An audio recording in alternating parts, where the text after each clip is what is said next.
புணுகு இது கேள்விப்பட்டிருப்பீங்க. இது வந்து இயற்கையில் கிடைக்கிறது.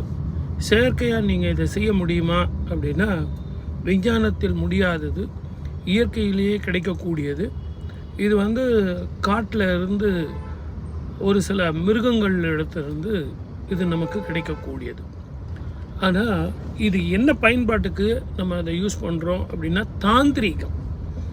ஜோதிடத்தில் பார்த்திங்கன்னா மாந்திரீகம், தாந்திரீகம் அப்படின்னு 2 வகையான வகைகள் இருக்குது. அதில் அந்த ஜோதிடத்தில் தாந்திரீகத்துக்கு வந்து இது உபயோகப்படுத்துகிறாங்க. வசியம் பண்ணுறதுக்காகவும், எதிரிகள் அடங்குவதற்காகவும், அதே நேரத்தில் உங்களுக்கு ஜோதிட ரீதியான கிரக பலன்கள் மிக அதிகமான சுப பலன்கள் தர்றதுக்கும், வியாதிகள் போகிறதுக்கும், கண் திருஷ்டிகள் போகிறதுக்கும், வாஸ்து ரீதியான பிரச்சனைகள் தீர்றதுக்கும் இந்த புணுகு வந்து ஒரு அற்புதமான மாமருந்து. சிவன் கோவிலில் இந்த புணுகை வந்து பயன்படுத்துவாங்க, அபிஷேகத்துக்கு உபயோகப்படுத்துவாங்க. சட்டநாதர் கோவில் அப்படின்னு சீர்காழியில் ஒரு கோவில் இருக்குது. அதில் பௌர்ணமி தோறும் சித்தர் வழிபாடில் இந்த புணுகு வந்து சட்டத்தில் சாத்தி அதை எல்லாருக்கும் பிரசாதமாக தருவாங்க.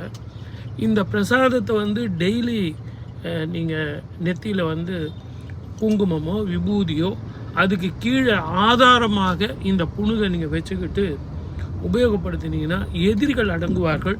கோர்ட்டு வழக்கு அப்படின்னு சொல்லிட்டு போகிறவங்க, தீராத வியாதிகள் இருக்கிறது, மருந்து வந்து எவ்வளவுதான் சாப்பிட்டாலும் நாள்பட்ட வியாதியாக இருக்கிறவங்க அத்தனை பேரும் இந்த புணுகு வந்து உபயோகப்படுத்துறதுங்கிறது அற்புதமான பலனை கொடுக்கும். இதை எல்லாத்தோட வாஸ்து தோஷம். சில நேரங்களில் சில வீட்டில் பார்த்திங்கன்னா எப்போ பார்த்தாலும் சண்டை சண்டை சண்டை, வீட்டில் இருக்கிறவங்களோடையும் சண்டை, அக்கம் பக்கத்து வீட்டில் இருக்கிறவங்களோடையும் சண்டை. இதற்கு என்னதான் தீர்வு?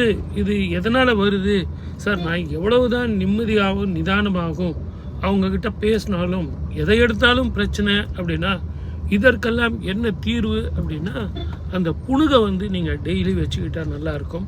படிக்கிற பிள்ளைங்களுக்கும் அதே நேரத்தில் மெமரி பவர் கூடுறதுக்கும் இது வந்து உபயோகப்படுத்துவாங்க.